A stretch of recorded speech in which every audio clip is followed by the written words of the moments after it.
ჩვენ ვიწყებთ საუბარს ლეიბორისტული პარტიის თავმჯდომარესთან, ჩვენს მიერ ქართული პოლიტიკის პატრიარქად აღიარებულ შალვა ნათელაშვილთან, რომელიც ჩვენთან სტუდიაშია. მოგესალმებით. მადლობა თია, ძალიან ბევრს გვავალებს თქვენი აღიარება და შეფასება და მინდა წარმატებები გისურვო თქვენ და ჩვენს საქართველოს სრულიად ყველა კონტინენტზე, ყველა ჩვენს მოქალაქეს, რომლებიც იმედით უყურებს ხვალინდელ დღეს და ეს იმედი მათ აუცილებლად გაუმართლდებათ. მიხეილ სააკაშვილი ყველაფრის მიუხედავად მაინც დიდი ოპტიმიზმით უყურებს მომავალს საქართველოში.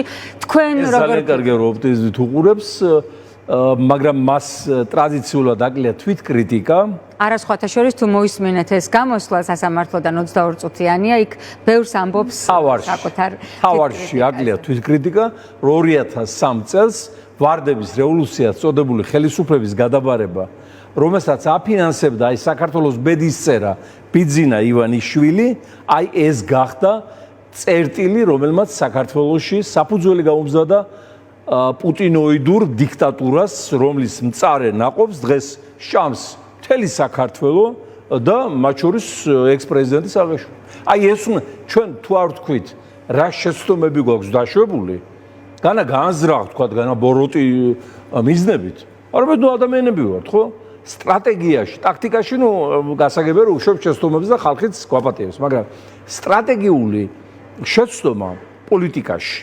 მე 10 წლეულების პრობლემა ხდება და ძალიან გვიან გამოსწორებადი დაავადებაა თუ გამოსწორდება საერთოდ. ბატონ შალვა, მე მინდა ძალიან მტკივნეული თემით დავიწყო თქვენთან საუბარი. 2 კვირის წინ, ზუსტად 1 კვირის წინ კვირას დღეს მე ვყვებოდი სტუდიაში 17 წლის ნიკოლოზ ღუნაშვილის მკვლელობის შესახებ. ამას შემდეგ მოყვა რაღაც საკადრო გადაადგილებები ქართულ ოცნებაში. მე ვერ დაუკავშირებ ამას ერთმანეთს, ეს პოლიტიკოსების საქმეა, უფრო თქვენი პოვეთ კავშირი. მაგრამ რატომღაც აი ამ კვირაში მეგონა რომ მამუკა მდინარაძის გადაადგილება თუ ერთი თანამდებობიდან მეორე უპორტფელო სამინისტროში გადატანა იყო აი ამ სწორედ არაფორმალური დაჯგუფებების მხარდაჭერის შედეგი, მაგრამ დღეს მოვისმინეთ ირაკლი კობახიძესგან ზუსტად იგივე განცხადება, რაც თქვა ამ მხედრიონის ტიპის დაჯგუფების თანამე 21 საუკუნის ახალგაზრდა MMA-ის მებრძოლმა.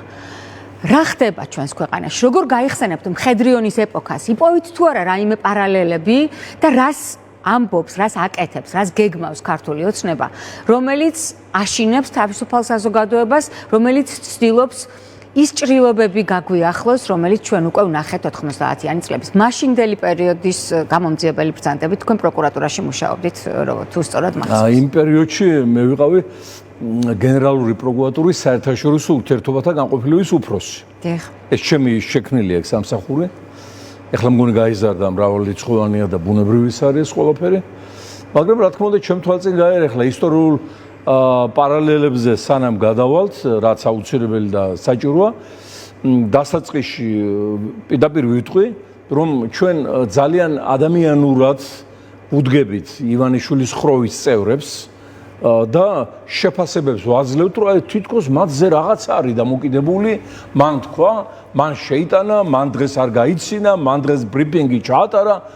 ხალხო, უარესი ქმედო უნარო, სულ გამოცვლილი, სამშობლოს სიყვარულზე აცრილი, ფულის მონობაზე დამყნობილი კატეგორია, ვიდრე ივანიშვილის გარშემო მოსიარულე ბანდა ამ წლების განმავლობაში მდინარაძიან, რა ვიცი, ყველა კობახიძიან, პაპუაშვილიან, ღარიბაშვილიან, ის კვირიკაშვილიან, გახარიან, ყველა ვინც მის ახლოს იყო, ხო?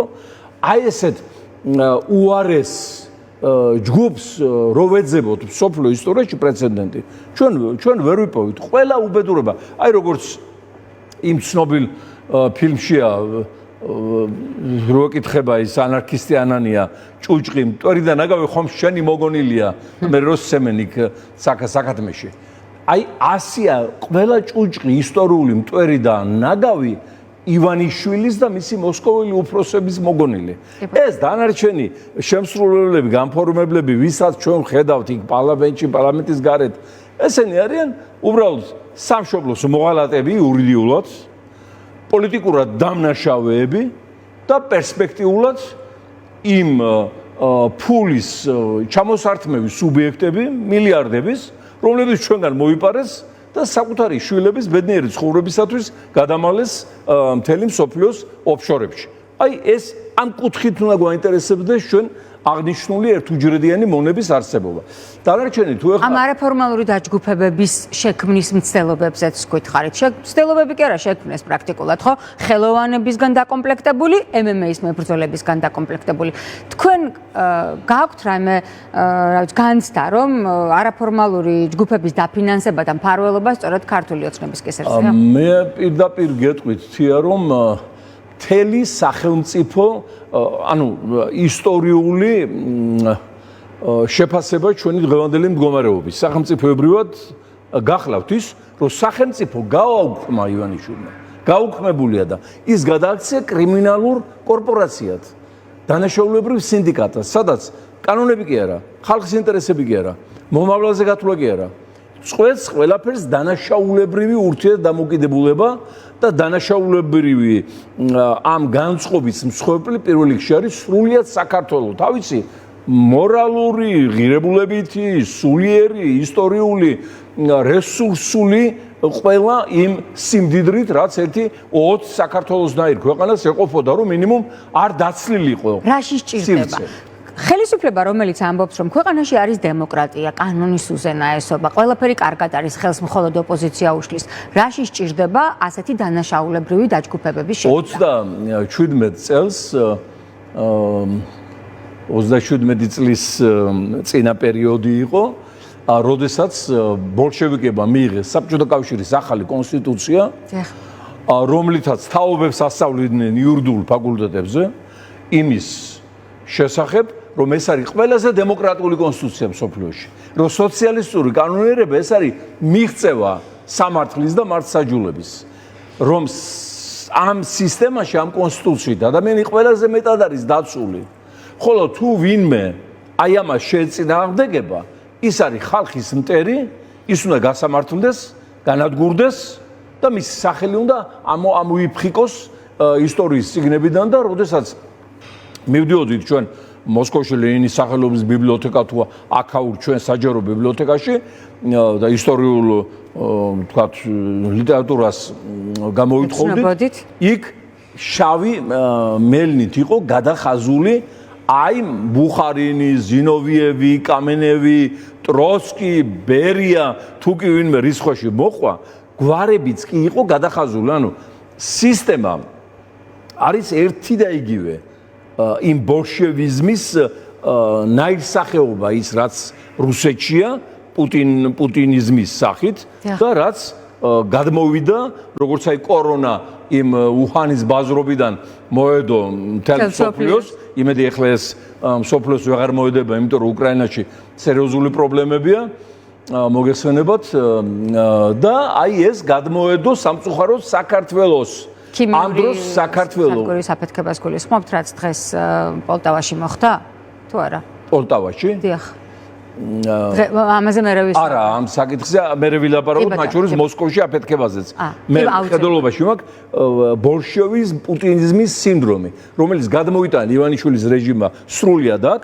და ის ითვალისწინებს პროპაგანდას რომ ყველაზე დემოკრატიაში ცხოვრობ შენობლებები დაცულია და შენ თუ ხარ ბუნტაშიკი პროტესტანტი და არისვენებ ესე იგი ხარ ხალხის და საქართველოს მტერი და გინდა ცუდი შენი ქვეყნისთვის ხო ამისათვის ის სახელმწიფო რომელიც მანამდე ასე თუ ისე გაჭირვებით ჰქონდა გადააქციეს დამსჯელ მექანიზმად და მთელი ძალოვანი სტრუქტურები უშიშროება შინაგან საქმეთა სამინისტრო პროკურატურა წარმოადგენს უკანონო შეერაღებულ ფორმირებას რომლის მიზანია ახალგაზრდები დაიჭიროს, აწამოს, თაყვანს დაამტვრიოს, გვილთვალთვალოს, გვისმინოს, ტროტუარზე დგომისათვის, პოსტის დაწერისთვის, სასამართლო პროცესები მოგვიწყოს და ციხეში გაგვამწესოს.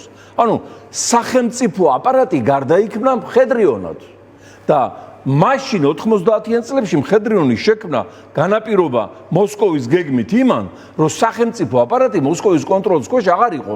ეროვნული მოძრაობის ტალღამ მოსკოვის კონტროლი გაიტანა სახელმწიფო აპარატიდან, მოვიდა ხალხის ნებით, ობიექტური არჩევნებით ახალი ეროვნული ხელისუფლება რა თქმა უნდა თავის შეცდომებით, მაგრამ ხედრიონიც ეროვნული მოტივებით შეიქმნა. ხო, ესენი სხვა ამბობენ, რომ ერისთვის იბრძვიან და ჩვენთვის იბრძვიან, აბა რა თქმა უნდა. ხო, ამიტომ ეს მოსკოვის ჩვეულებრივი, ნაირსახეობრივი თამაშია. ტრანსფორმაციას განიცდის დროსთან ერთად. ხო, რა თქმა უნდა, მოდიფიკაციას განიცდის, მაგრამ ახლა უკვე ბევრი რამ, რასაც სიბინძური აკეთებინეს ამ ხარებებს და ამ მდინარაძეებს და ამ უშიშროებები და პროკურორები, არ ვიცი, რომელ ქვეყანაში კიდევ მსოფლიოში არის ამდენი დასანქცირებული პროკურორი, ამდენი დასანქცირებული მოსამართლე, ამდენი დასანქცირებული გენერალი და კიდევ რომელ ქვეყანას ყავდა მსოფლიოში ბოტასების ქურდი პროკურორად. აი ყველაზე წყალწაღებული დიქტატორული რეჟიმებიც კი აი ამ პოსტებზე არჩევენ მორალურად უნციკლო წარსულის ადამიანებს, რომ სამართლებრივ პრეცედენტებს ჰქონდეთ დამაჯერებლობა და ძალა. პირდაპირ ბოტასების ქურდიდან იჩნეს, ხო? რომელიც მე თვითონ ვამხილა მკვლელობაში თუ რაღაცა უბედურებებში. მანამდე რუსეთში ელჩად ყავდა და ის იყო ამბების მიმტანი პუტინსა და ივანიშვილის შორის და ამ ამბებს ის ისმენ და ალუმინის ოთახში, რომელიც აქვს ყველა თავის რეზიდენციაში და მას გონია, რომ აი ამ ალუმინის იქით მოსმენები ვერ განხორციელდება. თუმცა არ გამორიცხავენ იმასაც, რომ ეს მხოლოდ შირმა იყოს მის წინააღმდეგ საქმის აღძვრა და ფარცხალაძე ახლაც ივანიშვილის საქმეს აკეთებდეს რუსეთში. რა თქმა უნდა, ახლა ის საქართველოს საქმეს არ გააკეთებს. და არც ერთი მისი ხო ხედავთ, აი იჭერს თან საოცარი შერჩევის კრიტერიუმია. უთავმოყორო ხალხს არჩევს უმაღლეს თანამდებობებზე, რომ აი რაც გინდა აკადრო, არ აქვს რევანშის გრძნობა, არ აქვს ადამიანური რეაქცია, თავმოყარეობა, რაღაცა მიუდგომლობის ელემენტები, რაღაცა ზღვარი თავის გარშემო. აი ხა დაიჭირე ეს ღარიბაშვილი. მილიონები მანამდე მოაპარია, 6 მილიონი უპოვეს დაჭერის წინ, 6 მილიონი დოლარი ეპოვათ ნებისმიერი სოფლიოს ქვეყნის პრემიერ-მინისტრის ოჯახში, რომელიც ხელფასზე ცხოვრობს, ხო? და ეს 6 მილიონი არ ყოფილიყო და რეგისტრირებული, დეკლარირებული, ლეგალიზებული.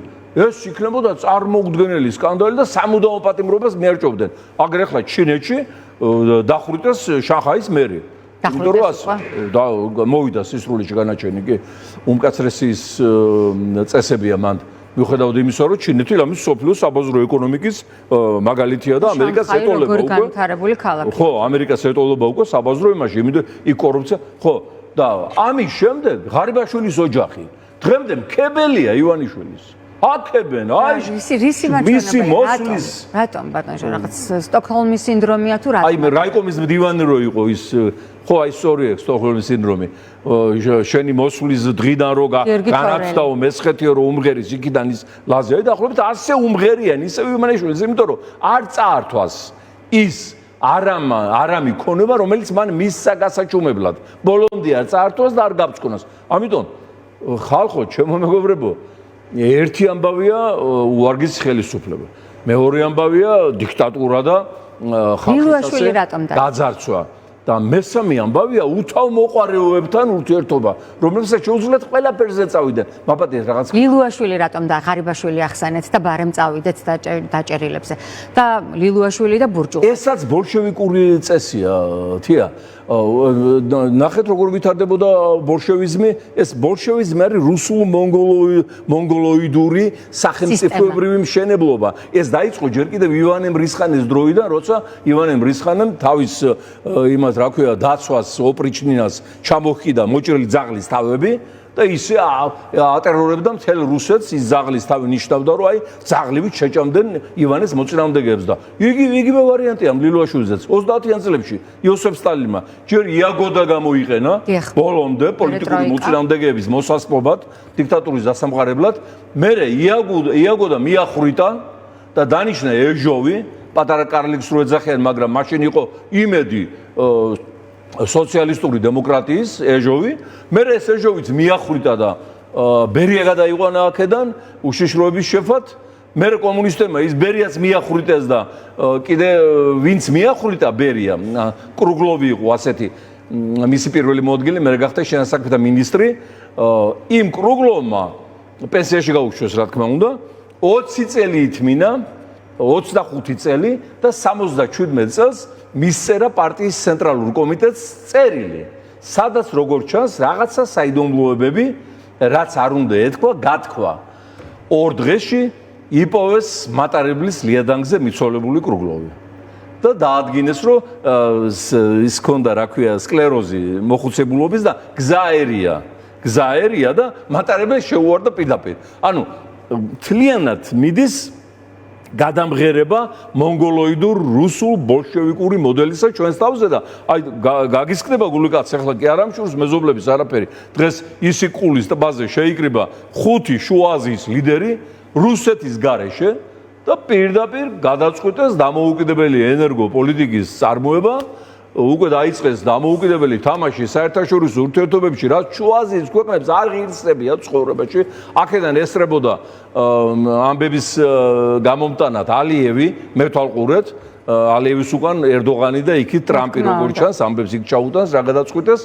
და ანუ დღეს ევრაზიის შუაგული ცენტრი თავისუფლდება მოსკოვის ნეოკოლონიალური პროტექტორატული პოლიტიკისგან და ერთადერთი სატელიტი მოსკოვის უიმედოდ დარჩენილი ორთავიანი არწივის ბრჭყალებში საქართველოა. სომხეთი ეხსნება, აზერბაიჯანი ეხსნება, შუა აზია ეხსნება, სოფლიო იღვიძებს, ნათდება და ჩვენ სიბნელეში ვართ. რატომ? იმიტომ რომ ივანიშვილი და მისი ბანდა ცხოვრობდეს კარგად, ბედნიერად, მუდმივად იყოს ძალაუფლებაში და არაფერი არ ეთქნოთ, არაფერი არ აკეთებდა და ამისათვის დაჭირდა დამატებითი ის ბიჭი რო გამოიყვანეს მუქარით, რო წინაპრებზე თურმე არაფერი არ უნდა თქვა. და ის რეჟისორიც ასევე, რომელიც თვითონ ხუმრობდა ძალიან უშნოთ წმინდანებზე და ახლა ამბობს, რომ ჩვენ თუ ვიხუმრებთ, ამას არ გვაპატიებს.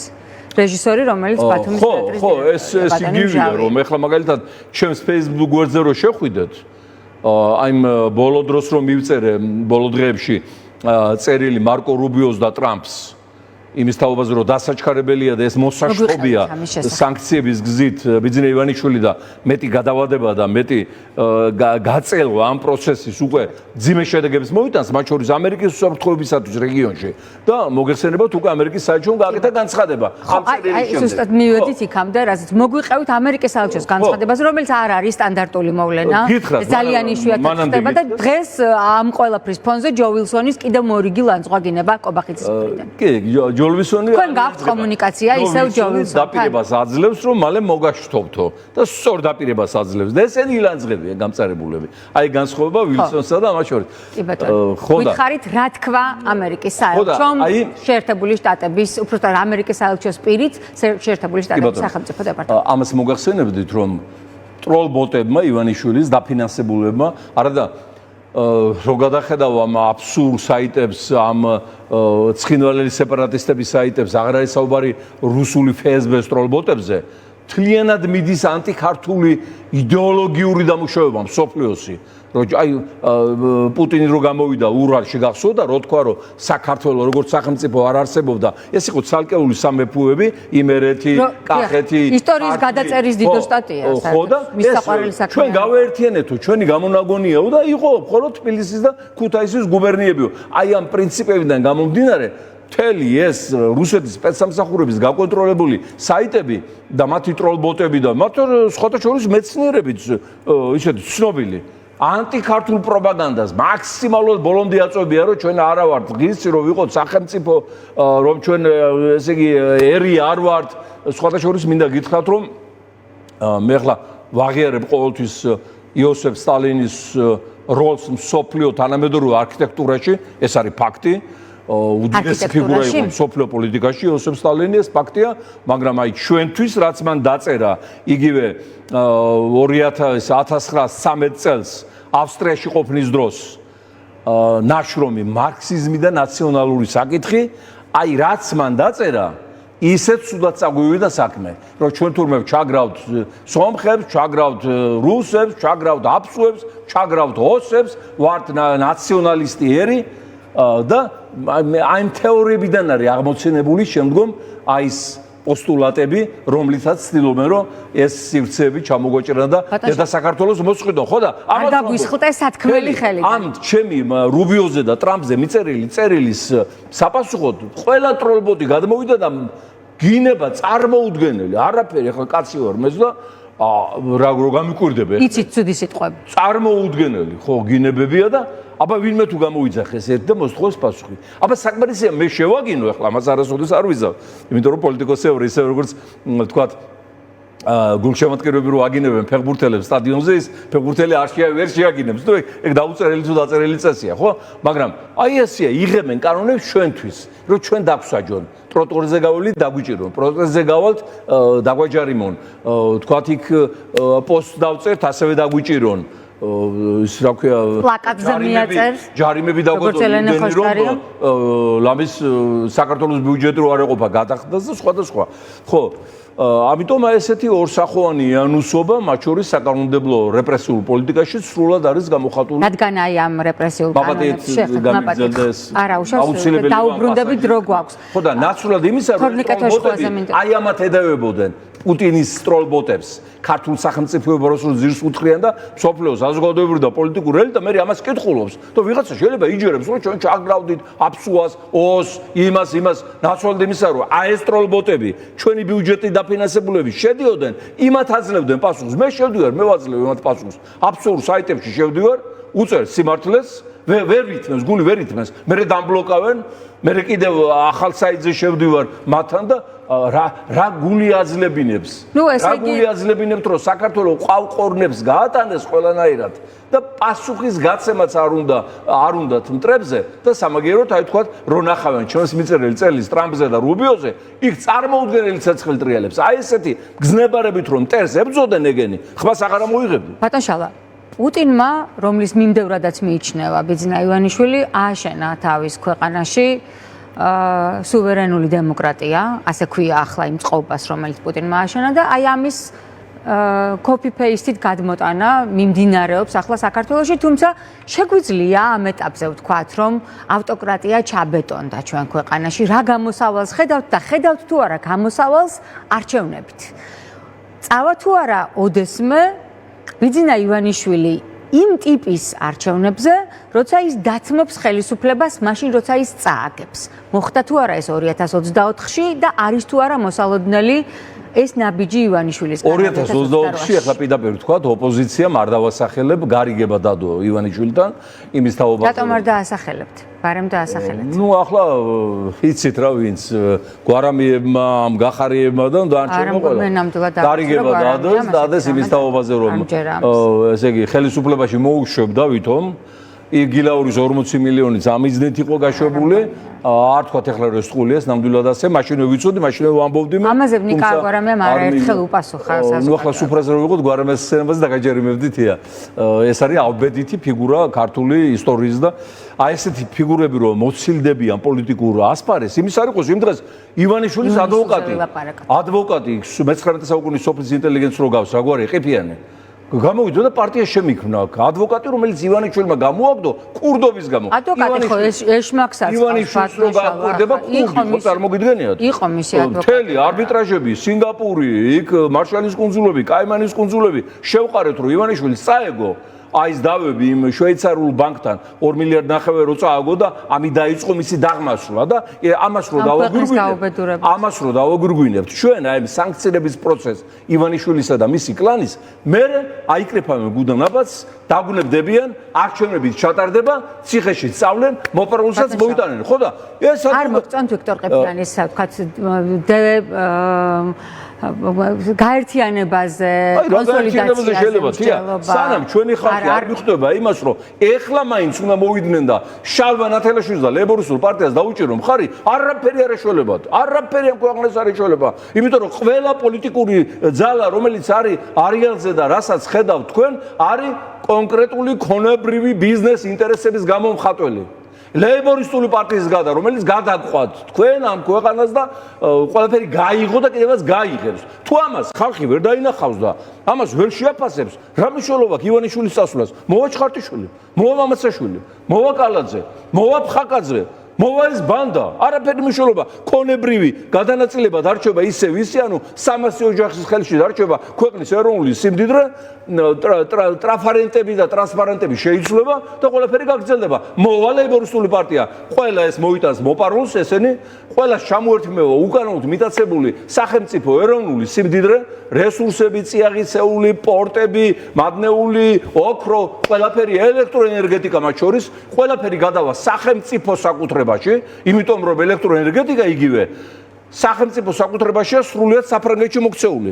ნორვეგიაში, შვეიცარიაში დამისახელეთ ელექტროენერგეტიკა კერძო ბანდების ხელში. დღესმის ხელში ელექტროენერგეტიკა ივანიშვილის პირად კონტროლზე, მან გახსნა საქართველოს ენერგოსისტემაში მოგვიყევით. ანუ რატომ მოხდა ამ კვირაში ორი ასეთი ჩავარდნა, ჩაბნელდა მთელი ქვეყანა, ზედიზედ 2 დღე და ამას მოყვა დღეს ქართული ოცნების ძალიან ერთგული ადამიანის ყობახიძის მეგობრის ვანო ზარდიაშვილის გადადგომაც და მამუკა მდინარაძის გადადგომაზე არ გავატაროთ ეს ამბავი. თქვენი მოსაზრებები, თქვენი ინფორმაცია არის ძალიან მდინარაძეს გადააყენებენ და დაიჭერენ და იმ მილიონიან სურათებსაც ჩამოართმევენ, რომლის დეკლარაციებაც მოასწრებდა აკეთა. ეს არის ბედი ყველა სულგაყიდული მონის. ეხლა რამდენ ხანს გაგრძელდება? არ მოეწონა ის ივანიშვილს, რა რითი არ ასიამოვნა, რა არ გააკეთა ისე, როგორც ივანიშვილს. ივანიშვილი ძირითადად ღიზიანდება, როცა ფულში გადააგდებენ. ანუ ვიღაცა გააკეთებს იმაზე მეტ ფულს, აბა სხვა იდეები მაგ გარემოცვას არ აწუხებს ფულზე, მაპატიეთ ფულზე ჩალიჩობენ ჩვენ რა გვართვან და რა წაიღოს სახში. ვიღაცა გააკეთებს უკონტროლოდ უფრო მეტ ფულს, ვიდრე თქვა ნებართვა ქონდა მიცემული, ან არ გააგებინებს პატრონს დიდი ფულადი ინექციების შესახებ და დაემართებათ ღარიბაშვილის, ლილუაშვილის, დინარაძის ბედი და ასე გაგრძელდება. აბა ახლა იქ 30-იან წლებში მაპატია უხეში შედარება მოიყვანა. 30-იან წლებში პოლიტიკური დავა იყო. იქ რეპრესიები მიდიოდა იმის გამო, იქ იყო მემარჯვენეთა კომუნისტურ პარტიაში წინააღმდეგი იყო თქვათ ის ბუხარინის ჯგუფი კოლექტივიზაციის, იქ ტროცკი იყო მსოფლიო პროლეტარული რევოლუციის მომხრე და ამბობდა რომ მარტო აქ ვერ ავაშენებთ ამას, უნდა მთელი მსოფლიო ავაჯანყოთ და ერთიანი მსოფლიო მთავრობა შეექმნათ. იქ ზინოვიევი და კამენევი ამბობდნენ რომ ინდუსტრიალიზაცია არ გვინდა. აღარ წავიდეთ ასე შორს 30-იან წლებში. აქ რა იდეოლოგიური დავა არ არის, ფულადი დავა. იგივე ის ოპოზიცია, რო გითხარის 40 მილიონი გილაურის, ეგ რაც ვიცით, ხო? იმიტომ დაიჭირა მეტი წილი ამ ოპოზიციონერების, რომ იმ ფულს უთulis. სთulis, რომ ფული გამოართვეს და არ შეუსრულეს დანაპირები, პარლამენტში არ შევიდნენ და ამის გამო არალეგიტიმურობა დაირთხა რეჟიმმა. ისე უნდა აღნიშნო, როგორც დადებითი მოვლენა, რომ ეს ჯგუფები რო შესულიყვნენ პარლამენტში, ალბათ ძალიან გაძნელდებოდა ივანიშვილის დასანქცირება. ანუ თქვენ მომხრე ხართ, რომ 2024 წლის მერე მიტაცებული არჩევნების მიუხედავად ოპოზიცია შესულიყო პარლამენტში. არა, ოპოზიცია რო არ შევიდა პარლამენტში. აი ეს არის გარანტია, რომ რეჟიმი არალეგიტიმურად არის აღიარებული და რეჟიმი თავდება. ესენი რომ შესულიყვნენ პარლამენტში, ძალიან გაძნელდებოდა რეჟიმის ჩამოყობა და აი გახარია ჯგუფის დანაშაული ერის წინაშე, სწორედ არა მარტო ის არის, რომ შევიდნენ და 15000 ლარი ხელფასების ხედან და რაკრაკებენ იქიდან და მათი 10 მილიარდის სამღები კოვიდის იმაზე რომ შემოვიდა დახმარების ფონდში და ყველაზე მიცვალებული ჩვენ რო ყავდა კოვიდით პარიში იყიდა ბინა და გერმანიიდან ენამზეობს, ასე რომ თქვა და შევიდნენ პარლამენტში და თუმცა მის წინააღმდეგაც საქმე აღძრული და დევნაშია პრაქტიკულად გახარება. საერთოდ ივანიშვილის ნავში ვინც ჯდება, ან საქმე აღიძრება, ან დაიჭერენ, ან გაუპატიურებენ, ან რაღაცას დააბრალებენ, ან პოლიტიკურად ვამბობ. ხო, ეს ბედია მაგათ. აი დავუბრუნდეთ არჩევნებში შესვლა არ შეუსრულის საკითხს. თუ მოისმინეთ დღეს ძალიან საინტერესო კითხვები დასვა ზურაბ გირჩიჯაფარიძემ ვიდეო მიმართვაში სოციალური ქსელიდან. ის ამბობს, რომ თუ რეჟიმი არ გაათავისუფლებს პატიმრებს, არ შეწყვეტს პოლიტიკურ საქმეებს, თუ აკრძალავს პარტიებს და დაიჭერს მის ლიდერებს, თუ რეჟიმი აკრძალავს, რა გარანტია გაქვთ, რომ ხვალ თქვენ არ აგიკრძალავთ და ხვალ თქვენ არ მოგაწევათ? არა, ვინც აგზავნებები ვართ დასანქცირებულები და ფინანსად ციტირებას ვახტანს უბრალოდ მიმართავს იმ ადამიანებს ვინც მზად არის რომ მიიღოს მონაწილეობა არჩევნებში. თუ არ ხდება მოძალადეების და ორგანიზატორების დასჯა, ტიტუშკების რომლებიც ქუჩაში აქტივისტებს უსწორდებოდნენ, რა გარანტია გაქვთ რომ თქვენი პარტიის წევრებს და აქტივისტებს ხვალ იგივეს არ გაუკეთებენ? ასეთ კითხვებს ვსურებ გირჩიჯაფარიძე. თუ არ გამკაცრდა ამ მომრჩევლის ვერიფიკაციის პროცესი, არ დაემატა სახის ამომცნები აპარატურები, როგორ ფიქრობთ? 2024 წლის არჩევნების შემდეგ განხორციელებული ცვლილებების შემდეგ როგორ აიცილებთ თავიდან კარუსელებს, რომელსაც ატრიალებს ქართული ოცნება? 8 თავარი კითხვა დასვა, მათ შორის ემიგრანტი ქართველებისთვის ხმის სუფლების დაბრუნებასა და წართმევაზე.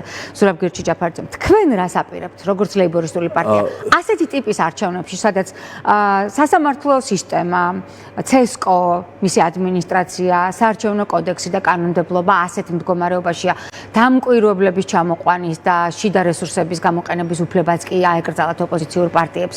შეხვალთ ასეთ არჩევნებში, ბატონ შალვა? ეხლა მიუხედავად იმისა, რომ თქვენს მიერ დასახელებული პიროვნება უნიჭო ადამიანი ნამდვილად არ არის. აი, როდესაც ესეთი კატეგორია შემოდის პოლიტიკაში, მერე ჩნდებიან ივანიშვილები, ზარდიაშვილები, ღარიბაშვილები, გადააშავა ახლა ამ შეკითხვებით ზურაბ გირჩიჯაფარიძე. ყობახიძეები, იმიტომ რომ მორფინისტების პარტია არ შეიძლება პოლიტიკაში. არ არის მორფინისტების პარტია, გირჩიმეტი თავისუფლება. გაიკეთეთ, გაირჭვეთ, ორგანიზმი თქვენია, აგერ ცხინვალში გავალ, ჩავიხდი, იმათებას დავნახებ. არ შეიძლება პოლიტიკა უნდა იყოს ზნეობრივი. როცა უზნეობა მოდის პოლიტიკაში პიროვნების სახით, იდეოლოგიის სახით, გარკვეული ქცევების სახით, მერე დიდი უზნეობა გამოჩნდება, რომელიც ყველას ყოფასტირობს. ესეთი ძალები არ შეიძლება იყოს. ბატონ შალვა, თვითონ შეკითხვები რამდენად ლეგიტიმურია, რაზეც ლაპარაკობთ? მესმის რომ შეიძლება არ მოხდეს. ასეთმა ნიჭერმა, ჟურნალისტმა და ავტორიტეტულმა სტუდენტმა არ უნდა გაუწიოთ პროპაგანდა ასეთ კატეგორიას. მე ხდება სალაპარაკო ახლა ზურაბ გირჩიჯაფარიძეს ხო არ დავაგენდი ვარ, აგერ არის იქ რა ქვია ეს გვარამია, გირჩი ეს ყიფიანი, რა ვიცი, ვახარია, აი ემათ არჩევა დაგჭირებოდა მე ხდება კონცერტი მომრჩეველში და რა არჩევნებზე საუბრობთ. თუ აი ესეთი კატეგორიები იქნება საჭირო. ლეიბორისტული პარტია 2028 წელს. ან შესაძლოა უფრო ადრეც თუ დაინიშნა ეს არჩევნები. მიიღებს თუ არა ამ პოლიტიკურ რეალობაში მონაწილეობას არჩევნებში. ამ წუთისთვის ჩვენი პროგრამა გახლავთ ივანიშვილის და მისი კლანის სრული სანქცირება მოხრჩობამდე, რის შემდეგაც იძულებული იქნებიან დატოვონ ხელისუფლება, გამოაცხადონ ახალი არჩევნები და არ მიიღონ მონაწილეობა იმ არჩევნებში. იმიტომ რომ ეს რასაც თქვენ წეგამბძანებდით ვილსონის განცხადებები, ეს ვილსონი, უიკერი, კოენი, ეს მთელი საქართველოს უდიდესი მეგობრები ჩვენი ნანახია, პირადად ჩემი მოძებნილია. 12 წლის მარტვილობის გზაზე, რომელიც ატლანტიკის ოკეანეზე გავიარე. და თქვენ წარმოიდგინეთ, ეს რო არ გამეკეთებინა მე 12 წლის უკან არ დამეწყო, ხო?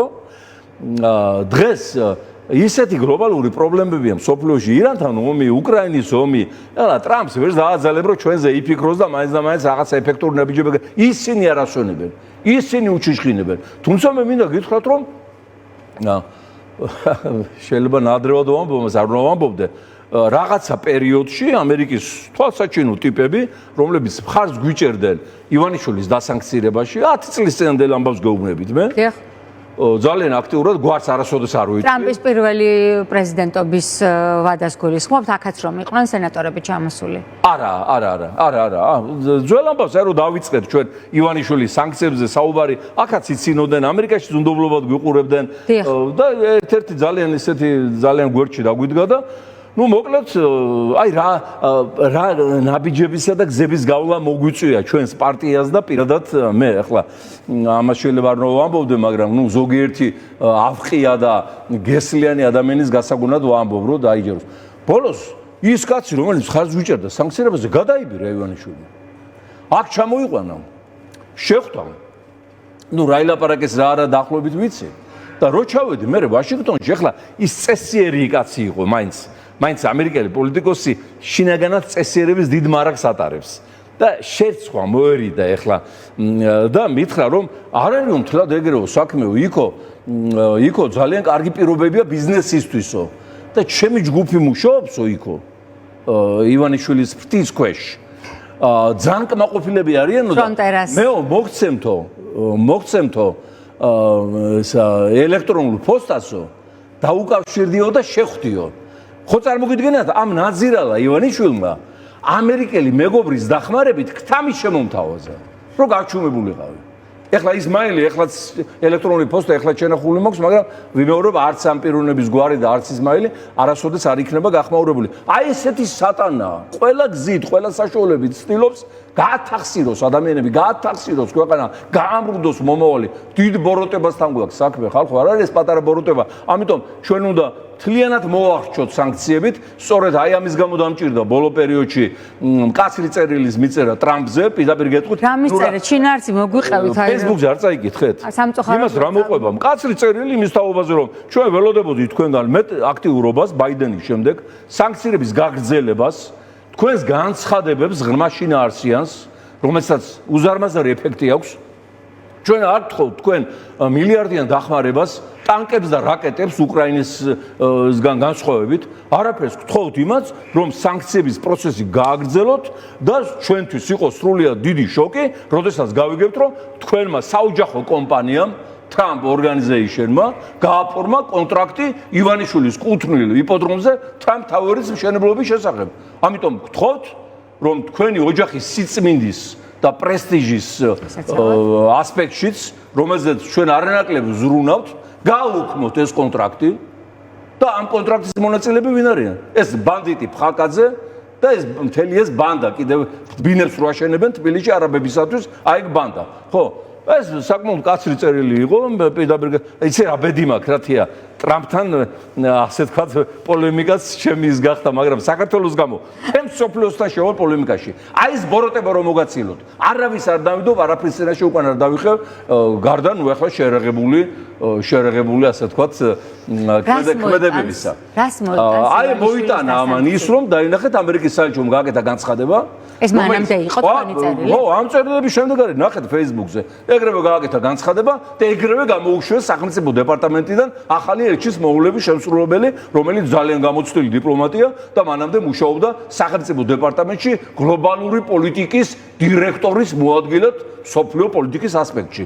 ეს ძალიან სერიოზული ამბები იწყება, მეგობრებო. ამბები იწყება, ეს არის ძალიან სერიოზული აგვისტო, მე პირობას გაძლევთ, რომ აგვისტოში არ დავისვენებ და ისეთ შემოდგომას დავაყენებ, რომელიც ყველა თქვენგანის გულს გაუხარდება და მხოლოდ გულს გაუხეთქავს ივანიშვილსა და მისი ბანდის წევრებს და მეორე, რაზეც ლეიბორისტული პარტია იმუშავებს მთელი ზაფხული, ეს გახლავთ არაბული დასახლებების არაშენება, არ დაწყება. ამისათვის უკვე განმეორებითი ტური გვაქვს არაბული ქვეყნების ლიდერებთან, არაბული კომპანიების ხელმძღვანელებთან იმის თაობაზე, რომ თუ დაიწყებენ ინვესტიციების განხორციელებას გონიოში, ფონიჭალაში და არაბული ქალაქების მშენებლობას, ხელისუფლების შეცვლისთანავე კონტრაქტი გაუქმდება, ვინაიდან რეჟიმი არის უკანონო, არალეგიტიმური, არ აქვს უფლება მოაწეროს ხელი ასეთი სახის კონტრაქტებს და მთელი ეს ფული ჩაგეღრება წყალში. აი ამ გაფრთხილებებში ვარ, დღე-დღამე უგზავნით მაგათ, როგორმე დარწმუნებული ვარ გავაჩერებთ, რადგანაც ხო ხედავთ, აი რა დიდი მტრობა გაგვიკეთა, კაი ეს ყველაფერი გასაგებია, რაც დაგმართა დემოკრატიის კუთხით, თქვათ, იქ პუტინის საოკუპაციო შტაბის შექმნით საქართველოს მთავრობის ადგილას ეთნო დასახლებების აშენება დაიწყო საქართველოში, ხალხო. ეთნო დასახლებებმა დაგუყა ჩვენ. აბა მე-15 საუკუნის შემდეგ რომ ჩამოვიდნენ ყაბარდო-ბალყარეთიდან აფსუები და ჩვენმა წინაპრებმა გუდაუთის რაიონში დაასახლეს, მე იმათგან შეიქმნა ეს სეპარატისტული ეწოდებული სახელმწიფო, ხო? როდესაც მონგოლები მოაწვნენ იქ რა ქვია ოსებს, რომლებიც დონის დაბლობზე ცხოვრობდნენ და შემოყარეს კავკასიონის მთებზე და გადმოკვეთეს და ჩვენმა წინაპრებმა, მაჩაბლებმა, ბალავანდიშვილებმა, ამილახრებმა დაასახლეს ჯავაში, აგერ რესპუბლიკა ირისტონი შეგვიქმნეს. როდესაც ირანის შაჰმა არსაცხონებელმა ჩამოასახლა ბელაქანში, ძირძველ ჰერეთში, ლეკები ჩრდილოკავკასიიდან, დაღესტნიდან, იქიდან დაიწყო ქართული ფენომენის გამოდევნა ჰერეთიდან. ახლა აზერბაიჯანზე ხომე საუბარი არაფერ შუაში, აზერბაიჯანის არც წარსული ხელმძღვანელობა და არც დღევანდელი ჰერეთთან არ არის. ეს ყველაფერი შაჰაბასის შემდგომმა შახებმა მიზნობრივად დაღესტნიდან მათი გადმოსახლების გზით გამოდევნეს იქიდან ქართული ძალიან ბევრი ელემენტი, ხო? აგერ იქ რა ქვია, მესხეთი, ჯავახეთი, ტაო-კლარჯეთი, თურქი მესხებად წოდებული თურქები ჩამოგვისახლეს, ხო? და აგერ ეხლა მათი გამგრძელებელი გამოჩნდა ჭორვილაში დაბადებული, პუტინიჩი პოლიტიკურად, რომელიც აკეთებს იგივეს, რომ ახლა არაბული ხალიფატი გაიშალოს აქ და ამიტომ მეგობრებო ძალიან დიდი საფრთხის წინაშე ვართ, მაგრამ წინასწარ გავუნებით, რომ ეს ბოროტება იქნება დამარცხებული. ქართული ხალხის ნებით პირველ რიგში და არა იმიტომ, რომ ლეიბორისტული პარტია მაგარი და შალვა ნათელაშვილი, რა თქმა უნდა, ვცდილობთ, რომ მაგრები ვიყოთ თქვენსავით ჩვენც. ბატონ შალვა, არის თუ არა ეს მარცხი დამოკიდებული საერთაშორისო კონტექსტზე? მათ შორის არა იმაზე მხოლოდ, რაც საქართველოს უკავშირდება დღევანდელი მმართველი ძალის უარზე გავერთიანდეთ და გავხდეთ ევროკავშირის ღირსეული წევრი. არამედ იმაზეც თუ რაც მოხდება უკრაინაში, თქვენ ინტერვიუს დასაწყისში ბრძანეთ, რომ ისაუბრებდით ამაზე, უკრაინაში და რაც ხდება ირანში თუნდაც, ხომ? დღეს კი შეჩერდა ეს დარტყმის განახლება ტრამპის მხრიდან, მაგრამ ეს არის მაინც რეგიონის პოლიტიკა, რომელიც არის მიბმული საქართველოს ეს შეჩერება არაფერს არ ნიშნავს. პირდაპირ უნდა ვთქვათ, რომ დღეს მიდის ბრძოლა დასავლეთსა და ტოტალიტარულ სამყაროს შორის და ამისი ამოფრქვევა უკრაინაც და ამისი ამოფრქვევა ირანიც. აი როგორც ახლა ვულკანი ხო ძალიან დიდ სივრცეზეა, მაგრამ სადღაც ნახავს სუსტ ადგილს და იქ ამოიფრქვევა. აი ესეთი სუსტი ადგილები ნახა უკრაინაში და ირანში ამოიფრქვა და რა თქმა უნდა პირდაპირ გვეხება ჩვენ. პირდაპირ ეს არის აი როგორ გითხრათ, იცით, შეიძლება მკრეხელობას ვამბობ, ღვთისდაცემული მადლი. იქით ომია ჩრდილოეთში, სამხრეთში ომია და საქართველოს რჩება ისტორიაში პირველად. რა შესაძლებლობების ფანჯარა, რომელსაც შეუძლია დააკავშიროს წყნარი და ატლანტიკის ოკეანეთა ცივილიზაცია. და ეს არის უზარმაზარი პოლიტიკური, ფინანსური, დივიდენდური მოგება შემოსავალი, რომელთა შეგვიძლია ჩვენ გავაკეთოთ ისეთი კაპიტალი და ისეთი საბანკო სისტემა და ისეთი რეზერვები შევქმნათ, 800 წელი საქართველოს განვითარებას პრობლემა არ მიადგება, მაგრამ აი ამასაც დღეს იყენებს ივანიშვილის ბანდა იმისათვის, რომ თავიანთი ქონება სანქციებით შეთხელებული შეავსონ და გადააჭარბონ კიდევ. ამიტომაც არის კიდევ ერთხელ, რაც შეიძლება დროზე მოსაცილებელი. რაც შეეხება ახლა უკრაინას და გუშინაგერ მოსკოვში დაბადების დღეს იხდი და საჰაერო კოსმოსური ძალების სარდალი და იქ მოხდა აფეთქება, სამწუხაროა რა თქმა უნდა, სიკვდილიც აფეთქებაც და ომიც რაზეა საუბარი, მაგრამ აი რა გამახსენდა სამხედრო მაღალჩინოსანი არის დაღუპული, თუმცა ვის გამოც მოხდა ის ჯერ არ ჩანს. ბოლომდე არ ამცხადებენ სხვებს როგორც ჩვევიათ ხოლმე. ეხლა რა გამახსენდა ამაზე? ეხლა რაც არ შეიძლება უარყოთ და ვერ წავართმევთ, რუსებს სამხედრო ელიტა ხავდა ყოველთვის მაღალი დონის. სუვოროვიდან დაწყებული კუტუზოვის, პეტრე ბაგრატიონი, მეორე მსოფლიო ომში, მთავარსარდალ სტალინზე აღარ არის საუბარი, ჟუკოვი, როკოსოვსკი, მალინოვსკი, ეს ყველა დონეები იყვნენ, რომლებიც მსოფლიოს ბედს წყვეტავდნენ ბევრწილად, ხო? იმ დონეზე დასცა აი ამ უშიშროების ლეიტენანტმა პუტინმა. აი ეს სტალინის დატოვებული უზარმაზარი სამხედრო ელიტა იმ დონეზე დასცა, რომ თავდაცვის მინისტრად პეტერბურგში ავეჯის მაღაზიის დირექტორი სერდიუკოვი დანიშნა. თავის დროზე ხო გახსოვთ? და იმ სერდიუკოვმა დედაუტირა მთელ რუსეთის თავდაცვის ელიტას. აბა, სხვანაირად ახლა ჟუკოვი გაქანებული იმის დროს, მეორე მსოფლიო ომის დროს, დაბადების დღეს გადაიხდიდა რესტორანში? რა დონეზეა დაცემული? სამხედრო ელიტაზე კიდე აბრალებენ მასონებს, ანგლოსაქსებს, ამერიკელებს, რა თქმა უნდა. იგივე რიტორიკა ისმის დღეს საქართველოში, თან მარტო პუტინზე ვერ ვილაპარაკებთ ნეგატიურ კონტექსტში, ზუსტად იგივეს იმეორებს ყობახიძეც და ფეითი და პარული მართლობა და მასონები და ბრძენთა ოქმები და ნუ 1000 ისულელი. როცა იდიოტი ხარ, სახელმწიფო შენსაც დაანგრევ, იმპერიას ვერ მოუფრთხილებ რომელიც გადმოგეცა. ანუ ეს რას ნიშნავს? ბიძინა ივანიშვილს არ სჯერა რომ პუტინი დამარცხდება უკრაინაში? როგორ? თუ ბიძინა რას ნიშნავს ეს ყველაფერი? აი რატო იმეორებს იგივეს? არ სჯერა ბიძინა ივანიშვილს პუტინი დამარცხდება უკრაინაში და ამ სიმდიდრეს და ხელისუფლებას შეინარჩუნებს პუტინის მხარდაჭერით? თუ ჯერჯერობით უყურებს ომის ის არის, როდის გადაიხრება ბოლომდე და გადაიწევს? პირდაპირ ვთქვათ, რომ უკრაინაში სტრატეგიული დამარცხება პუტინის ნიშნავს რუსეთის დაშლას. დიახ. პირდაპირ უნდა ვთქვათ. ეს მოხდება? დაუშვებს ამას დასავლეთი, იმიტომ რომ ძალიან ხშირად მომისმენია, რომ აი აქ უკვე პრობლემაა და გეტყვით რა პრობლემაა. პირველი ატომური ქობინებით გატენილი იმპერია. რა თქმა უნდა, დაშლის შემთხვევაში ეს იარაღი მოითხოვს კონცენტრაციას და ძალიან კომპეტენტური ადამიანებისგან მომისმენია სწორედ ეს, რომ დასავლეთი ყველაფერს გააკეთებს იმისთვის, რომ 17 სხვადასხვა სახელმწიფოს არ ჩაუვარდეს ხელში ბირთვული იარაღი და შეინარჩუნოს თუნდაც გავითვალისწინოთ, რომ პრეზიდენტ რეიგანსაც ეხლა რომ საბჭოთა კავშირის დამშილად ვაცხადებთ, არ უნდოდა საბჭოთა კავშირის დაშლა. და როდესაც ჩავიდა საქართველოს დელეგაცია მასთან კალიფორნიაში, პირდაპირ განუცხადა, რომ გორბაჩოვს ხელი არ შეუშალოთ ახალი მოდერნიზებული საბჭოთა კავშირის შექმნაში. ეს ცნობილი ამბავია. ანუ ერთია რა უნდა და რა არ უნდა. დასავლეთს ეხლა რა თქმა უნდა აშფოთებს ჩინეთის გაძლიერება ციმბირის სივრცეებზე. რა თქმა უნდა აშფოთებს დაშლის შემთხვევაში შუა აზიიდან ისლამური ტალღა ურალზე და თუ ჩავთვლით რომ თათრეთი, უდმურტეთი, ჩუვაშეთი ეს ისლამური სამყაროს თურქული სამყაროს ნაწილებია და აქ უკვე თურქეთი ისახება როგორც ახალი გეოპოლიტიკური მოთამაშე მთლიანად თავის ისტორიულ ციმბირის არეალში, ურალის არეალში. თურქები იქიდან წამოვიდნენ, ხო? თავის დროზე ისტორიულად. ამიტომ რა თქმა უნდა ეხლა მსოფლიო პოლიტიკის არქიტექტორებს თავის ტკივილი ისედაც არ აკლია და მაინც და მაინც არ ოცნებობენ დაშლაზე. მაგრამ შესაძლებელია მოხდეს ასე ვთქვა ტრანსფორმაცია რუსეთის საპარლამენტო რესპუბლიკად ჩამოყალიბება მაღალი უფლებების მქონე რეგიონებით, სადაც დაბალანსდება ეს ტერიტორიული ეთნიკური მოვლენები, მაგრამ ჯერჯერობით საქმე ისია, რომ ვთქვათ, სტალინმა დნეპრი გადალახა 3 დღეში. როცა გერმანელებს მისდევდა და გააძევა იქედან, ხო? 5 წელია. დნეპრს ვერც მიუახლოვდნენ. ანუ ეს იმას ნიშნავს, რომ ეს სამხედრო ელიტის დაშლა და სერდიოუკივის ავეჯის მაღაზიის დირექტორის უკვდავი საქმეები აგრძელებენ თავის იმას. ეხლა მაგრამ ფაქტი ერთია, რომ დასავლეთმა თუ გაამარჯვებინა და დაუშვა პუტინის გამარჯვება უკრაინაში, ამასაც მოხვება ძალიან დამანგრეველი შედეგები ევროკავშირისთვის და ნატოსთვის. ჩაითვლება, რომ ეს არის არაეფექტური სამხედრო ბლოკი და ორგანიზაცია, რომელმაც ვერ დაიცვა უსაფრთხოება თავისი წევრი ქვეყნების და მოგეხსენებათ უკვე რუმინეთში და პოლონეთში ცვიო რაკეტები, ხო? ეხლა რაც შეეხება ირანს.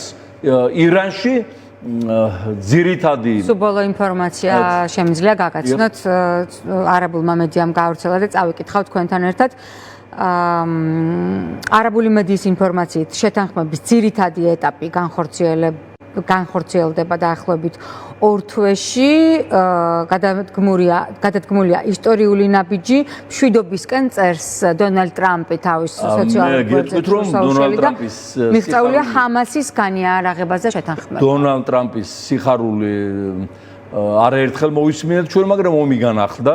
ტრამპი კარგი PR ტექნოლოგია, თან შოუ ელემენტები ახასიათებს და ამიტომ ახლა ამერიკაში ნოემბერში ტარდება კონგრესის არჩევნები, ამერიკელ ამომრჩეველებს ძალიან არ უყვარს ომი, შემთხვევით არ მოვიდა. არც მარცხი, მაგრამ ომი განსაკუთრებით არ უყვარს, შემთხვევით არ მოვიდა რუზველტი დაპირებით, რომ არასოდეს ამერიკა მეორე მსოფლიო ომში არ ჩაერთვებოდა. ამ დაპირებით აირჩიეს და მერე ამერიკა გახდა მთავარი ორგანიზატორი ამ ჰიტლერიზმის დამარცხების. ანუ რა თქმა უნდა ამ არჩევნების გამო ამერიკის მმართველი რესპუბლიკური პარტია, სადაც მე უამრავი მეგობარი მყავს, ღმერთმა კარგად ამყოფოთ, არის ისეთ მდგომარეობაში, როგორც მმართველი ძალა, რომელსაც ბევრი ესხმის თავს და აკრიტიკებს და სხვა და სხვა, და ტრამპი შესაბამისად თავის პარტიას ეხმარება, რომ აი ეს დროებითი ჩავარდნები ჩააგდოს. მე პირდაპირ გეტყვით ირანის თაობაზე იმას, რომ მათაც რაც დაემართათ,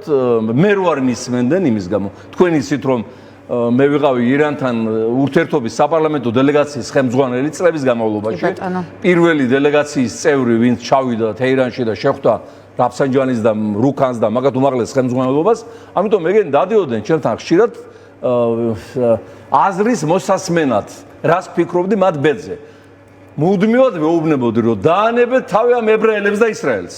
არა ხართ მეზობელი ქვეყნები, არაფერი მამული გასაყოფი არა გაქვთ, შუაში 1000 კილომეტრიანი ზოლია, არ არის თქვენი მოწინააღმდეგე ისრაელი და ნუ გექნებათ იმედი თუ რაღაცა მოხდა არაბული სამყაროს და რუსების. ისინი პირველები გაკიდიან.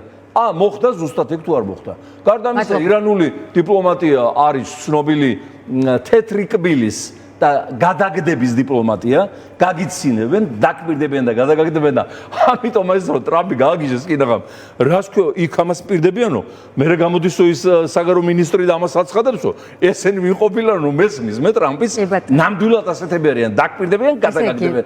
შესაბამისად, ირანის პრობლემა დიდხანს არ დამთავრდება, მაგრამ საბოლოო ჯამში ის დასრულდება აიათოლების რეჟიმის დამხობით და ირანში ასე თქვათ, საერო ხელისუფლების ჩამოყალიბებით. იმედია ეს მალე მოხდება, იმიტომ რომ დიდ სტიმულს მისცემს ქართულ დემოკრატიასაც. ხო, მაგრამ გავითვალისწინოთ, რომ ირანში და უკრაინაში, ახლა ამასაც კრეხელობას ვამბობ, ირანში და უკრაინაში რეგულირება და ასე თქვათ, საომარი მოქმედებების შაცხრობა საქართველოს გეოპოლიტიკურ ფუნქციებს დაამცრობს. ტვირთების ძალიან დიდი ნაწილი მიტრიალდება ორმუზის სრუტეში ისევ ირანის გავლით და თუ მოხდა გლობალური მორიგება უკრაინის კონფლიქტზე, მთელი ეს ჩინური ტვირთები და აზიური კვლავ გადაინაცვლებს რუსეთ-უკრაინის ტერიტორიაზე. ამიტომ არის ისტორია ერთხელ გაძლევს ათასწლეულებში შანსს, რომ ის შანსი გამოიყენო. ეს შანსი ჩვენ 5 წელია გქონდა და კიდევ გვაქვს. აი დაგვეცემოდა ზევიდან ოქროს ზოდები, ხალხო, აი პირდაპირ გაგებით. დავანებოთ თავი. ნუ ეცემა ქართულ ოცნებას, როგორც ხედავთ. ქართული ოცნების ეხლა ეცემა ქართულ ოცნებას გაშლილი აქვს, აი ესე რო გადმოხდება კაცი კორპუსიდან თავის მოკლა რომ უნდა და დაბლე ესე როლდებენ გაშლილი ზეწრებით, აი ისე აქვს ზეწრები გაშლილი და ეს ოქრო და ვერცხლი თქვენი საკუთრება, თქვენი შვილების მომავალი იყრება მათ კალათში და დამერწმუნეთ. ამათ შეცვლის შემდეგ ისეთ საგამოძიებო ჯგუფს შევქმნით, ისეთ გამომძიებელებს მოვიწვევთ, განსაკუთრებით ახალგაზრდებს, რომ ნებისმიერ ადგილას, სადაც არ უნდა გადამალონ აი ეს თქვენი მოპარული ქონება თქვენგან, ამაზონის ჯუნგლებში, იქ ტასმანიაში თუ ალიასკაზე, მოვნახავთ, შაგაბარებთ, დაგიბრუნებთ და საქართველოს მოახმარებთ ამას ყველაფერს. ამას შეჭუა შეგებაროთ. ეს ისტორიის წესია. დიდი მადლობა. თითქმის 1 საათია ვსაუბრობთ და კიდევ რამდენი რამ დაგვრჩა განსახილველი, სხვა დროსაც გევლოდებით. თქვენთან განსაკუთრებით მოვდივარ საუბრად. ძალიან საინტერესო იყო, როგორც ყოველთვის, კარგად ვზრუნდებოდით. რეკლამის დროა ჩვენს ეთერში, რეკლამის შემდეგ ასევე ძალიან საინტერესო რესპონდენტთან საქართველოს ყოფილ